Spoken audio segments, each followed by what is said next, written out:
വീഡിയോയിലോട്ട് സ്വാഗതം. അപ്പോൾ നമ്മുടെ ഇന്നത്തെ വീഡിയോ എന്താണെന്ന് വെച്ചാൽ ലാസ്റ്റ് ഡേ നമ്മളൊരു എയർ ഡ്രൈ ക്ലേ ഉണ്ടാക്കിയിട്ടുണ്ടായിരുന്നു.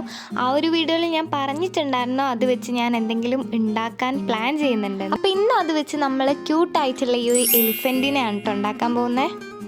അപ്പോൾ ഇനി നമുക്ക് ഉണ്ടാക്കാനായിട്ട് തുടങ്ങാം. ഇതാണ് ലാസ്റ്റ് ഡേ നമ്മൾ ഉണ്ടാക്കിയ എയർ ഡ്രൈ ക്ലേ. ഒരു കുഴപ്പമില്ല, നമ്മൾ അന്ന് ഇട്ട് വെച്ച ആ ഒരു കപ്പിൽ തന്നെയാണ് ഇതിട്ട് വെച്ചത്. കുഴപ്പമൊന്നുമില്ല കേട്ടോ, നല്ല രീതിയിൽ നിന്നിട്ടുണ്ട്. ഞാൻ വിചാരിച്ചു അത് പിന്നെ എറുമ്പൊക്കെ വരുന്നു, പക്ഷെ ഒന്നും സംഭവിച്ചിട്ടില്ല. ഫസ്റ്റ് തന്നെ നമ്മൾ ഈ ഒരു ക്ലേ ഒരു റാ ഷേപ്പിലാക്കി എടുക്കണം പോലെ. പിന്നെ നമ്മൾ അതിൻ്റെ നടുവിൽ ജസ്റ്റ് ഒരു ലൈൻ വരച്ചു കൊടുക്കുക. ഇത്രയൊന്നും വരയ്ക്കണം എന്നില്ല, ഒരു അടയാളം പോലെ മതി. ഇനി നമ്മൾ ക്ലേ ഉരുട്ടി ഒരു ബോൾ പോലെ ആക്കി എടുക്കുക. എന്നിട്ട് അത് ജസ്റ്റ് ഒന്ന് പരത്തി റൗണ്ട് ആക്കി എടുക്കുക കേട്ടോ. അധികം പരത്തണ്ട, ഒരു ജസ്റ്റ്, അതായത് നല്ല തിക്നെസ് നിന്നോട്ടെ. എൻ്റെ അടുത്തുള്ള ക്ലേനനുസരിച്ചാണ് ഞാൻ ഇതിൻ്റെ വലിപ്പവും തിക്നെസ്സും ഒക്കെ കണക്കാക്കുന്നത്.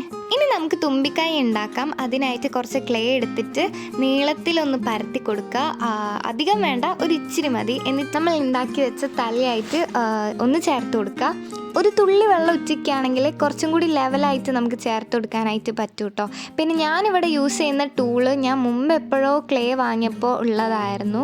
ഈ ഒരു ടൂളൊന്നും വേണമെന്നില്ല, നമ്മുടെ കൈ കൊണ്ട് തന്നെ നല്ല രീതിയിൽ ഉണ്ടാക്കാനായിട്ട് പറ്റും. എൻ്റെ അടുത്ത് ഇത് ഉള്ളതുകൊണ്ട് ഞാനിത് യൂസ് ചെയ്തു എന്നേ ഉള്ളൂ. അങ്ങനെ കണ്ണും മൂക്കൊക്കെ വരച്ചതിന് ശേഷം നമ്മൾ ഉണ്ടാക്കി വെച്ച ആ ഒരു ബോഡിയും നമ്മൾ ഉണ്ടാക്കിയ തലയും ഒന്ന് ചേർത്ത് വെച്ച് കൊടുക്കുക. ഇനി നമുക്ക് ചെവി ഉണ്ടാക്കിയെടുക്കാം.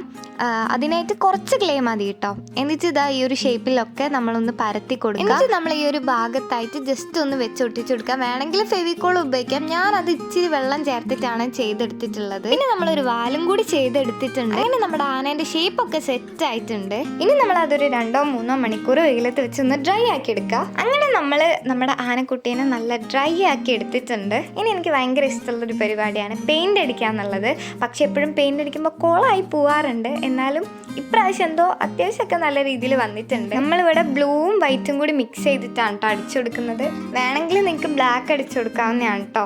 അപ്പം നിങ്ങൾ വിചാരിക്കുന്നുണ്ടാവും ആനേൻ്റെ ആ കുഞ്ഞു വാൽ എവിടെ പോയി എന്നുള്ളത്. അത് ഞാൻ വെയിലത്ത് ഉണക്കാൻ വെച്ചതിന് ശേഷം പിന്നെ ഞാനത് കണ്ടിട്ടില്ല. പിന്നെ ഞാനത് വെക്കാനും പോയിട്ടില്ല. തൽക്കാലം ഇതൊക്കെ മതി എന്ന് വിചാരിച്ചു.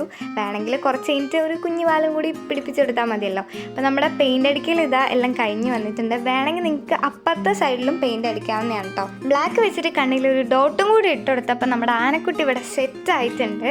അപ്പോൾ ഇത്രയുള്ള നമ്മുടെ ഇന്നത്തെ വീഡിയോ. ബൈ.